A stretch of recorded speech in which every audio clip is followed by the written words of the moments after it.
મતદાર યાદીમાં છબરડાને લઈને કોંગ્રેસના આક્ષેપનો મામલો. ભાજપના પ્રદેશ પ્રવક્તા ડોક્ટર અનિલ પટેલની પ્રતિક્રિયા. ચૂંટણી પંચના કર્મચારી અથવા કોમ્પ્યુટર ઓપરેટર ભૂલ છે, અનિલ પટેલે કહ્યું. એક જ ફોટો અને વારંવાર નામવાળા એક જ વખત વોટ આપી શકે તેવું પણ તેમણે ઉમેર્યું છે. કોંગ્રેસે ચૂંટણી દરમિયાન આવા વિષયો સાથે પ્રચાર ન કરવો જોઈએ. આ પ્રશ્નો ચૂંટણી પંચે જવાબ આપવો જોઈએ. મતદાર યાદી શુદ્ધિકરણ પ્રક્રિયા સમયાંતરે ચાલતી હોય છે. મતદાર યાદી મામલેનો ખ્યાલ કોંગ્રેસને આવવો જોઈએ. તો બીએલઓએ શું કર્યું એ અંગે કોંગ્રેસે ચકાસણી કરવી જોઈએ તેવું પણ તેમણે કહ્યું છે.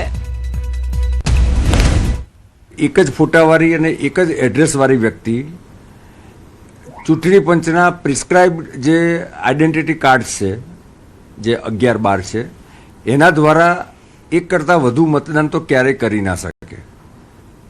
બીજું કે જ્યારે પહેલી વખત બી મતદાન કરવા જાય ત્યારે જે શાહીનું ટપકું મૂકવામાં આવે છે એ ઘણી વખત તો 20-20, 25-25 દિવસ સુધી નીકળતું નથી.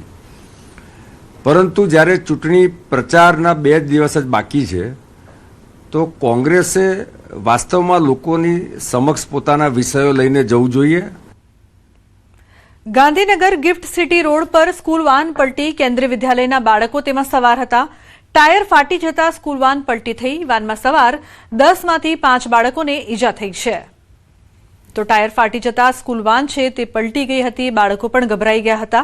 વાનમાં સવાર 10માંથી 5 જેટલા બાળકોને ઈજા પહોંચી છે. ઉલ્લેખનીય છે કે કેન્દ્રીય વિદ્યાલય સ્કૂલની વાન છે તે પલટી ગઈ હતી. ગિફ્ટ સિટી રોડનો આ સમગ્ર બનાવ છે. તો કેન્દ્રીય વિદ્યાલયના બાળકો આ વાનમાં સવાર હતા, જેમાં કેટલાક બાળકો છે તે ઈજાગ્રસ્ત થયા છે.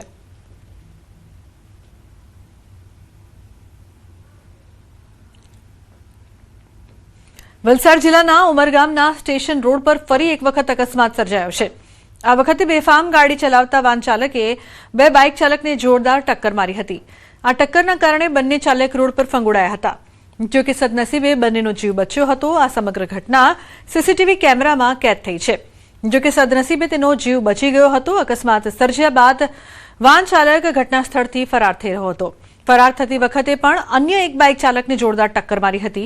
આ મામલે હવે પોલીસે પણ સીસીટીવી ફૂટેજના આધારે અકસ્માત સર્જનાર વાન ચાલકને શોધવા સહિતની જરૂરી કાર્યવાહી હાથ ધરી હતી.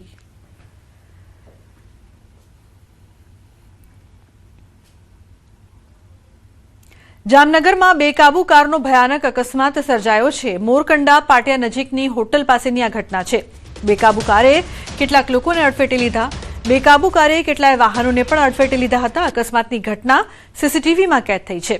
જો કે સદનસીબે લોકો સજાગ થઈ અને સાઈડમાં રહેતા કેટલાય લોકોના જીવ બચી ગયા છે. તો બેકાબુ કારે કેટલાય વાહનોને અડફેટે લીધા હતા. જામનગરની આ સમગ્ર ઘટના રફતારનો કહેર અહીં પણ યથાવત જોવા મળી રહ્યો છે. ઉલ્લેખનીય છે કે બેકાબુ કારનો ભયાનક અકસ્માત સર્જાયો હતો.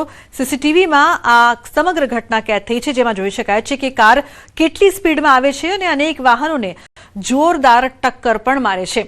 આ કાર આટલી બેકાબુ કેમ હતી તે તપાસનો વિષય છે. અનેક વાહનોને નુકસાન પણ પહોંચ્યું છે.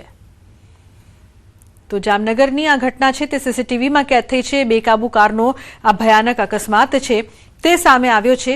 ઉલ્લેખનીય છે કે અનેક વાહનો અહીં પાર્ક કરવામાં આવ્યા હતા અને તમામ વાહનો છે તેમને મોટા પાયે નુકસાન થયું છે. ખૂબ જ સ્પીડમાં આ કાર આવે છે અને અનેક વાહનોને ટક્કર મારે છે. મોરકંડા પાટિયા નજીકના હોટલ પાસેની આ સમગ્ર ઘટના.